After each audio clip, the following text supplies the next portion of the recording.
interpretimi I Institutit Kosovës për Drejtësi është që interpretim logjik I kushtetutës në mënyrë që të mirëmbahen dhe të funksionojnë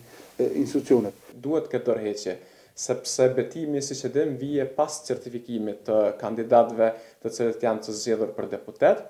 dhe në atë rast, në rast se do të pritej pas certifikimit ose pas certifikimit, atëherë do të kishim një situatë kundër kushtetueses. Qeveria është në detyrë, ministrat janë në detyrë, rrjedhimisht pjesa ku deputetët kanë ministrat të cilët janë zgjedh deputet dhe kryeministri I cili është edhe deputet nuk duhet të jap tërheqje për shkak se ligji I cili është miratuar në vitin 2022 është një ligj I dobët, sikurse legjislatura e 8 ka miratuar për të ligje dhe të tjera, meqense nga Kushtetuta e Kosovës është interpretuar një dispozitë e cila tashmë nuk është zbatuar asnjëherë, e cila konsiderohet edhe e vdekur për nga interpretimi juridik dhe në këtë mënyrë ajo është bërë copy paste. Deputetët ose ministrat që janë zgjedhur deputet dorëheqjen duhet ta japin më njëherë pas betimit që e bëjnë si deputet në Kuvendin e Kosovës dhe jo një ditë para certifikimit të zgjedhjeve. Tek neni 66 I Kushtetutës së Kosovës thuhet që Kuvendi ka mandat 4 vjeçar nga brenda 30 ditëve kur mohet seanca konstituive, në ndërkohë sikur të ishte kështu, sikur të fillonte mandati sipas nenit 70 paragrafi 2, atëherë do të kishte Kuvendi do të kishte mandat më shumë se sa 4 vjeçar, rrjedhimisht do të ishte mandat jo kushtetues. Për këtë çështje, pra interpretimi I Institutit Kosovës për Drejtësi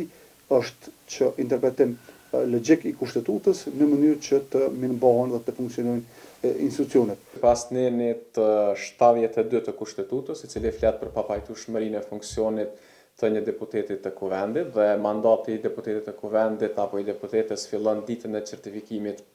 si të rezultateve nga ana e KQZ-s, por edhe në bazë të nenit 26 paragrafin e të ligjit për qeverinë, anëtarët e qeverisë duhet të japin dorëheqje para certifikimit të rezultateve nga Komisioni Qendror Zgjedhor, e cila do të ndodhë pra pasi vendimet të merren përfundimtare nga ana e Gjykatës Supreme. Pra duhet këtë dorëheqje dhe dorëheqja duhet vi pra para se të certifikohen si deputet, meqense përndryshe do të kishim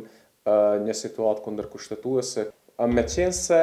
mandati I deputetit fillon ditën e certifikimit, pra e cila shprehet taksativisht në Kushtetutën e Kosovës, pra atëherë I bie që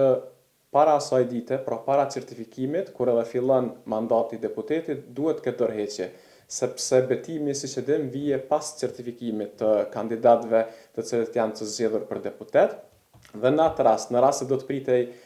pas certifikimit ose pas certifikimit, atëherë do të kishim një situatë kundër kushtetuese, sepse do të kishim edhe një post të cilën do ta ushtronte tani më deputeti ose deputetja. Edhe qeveria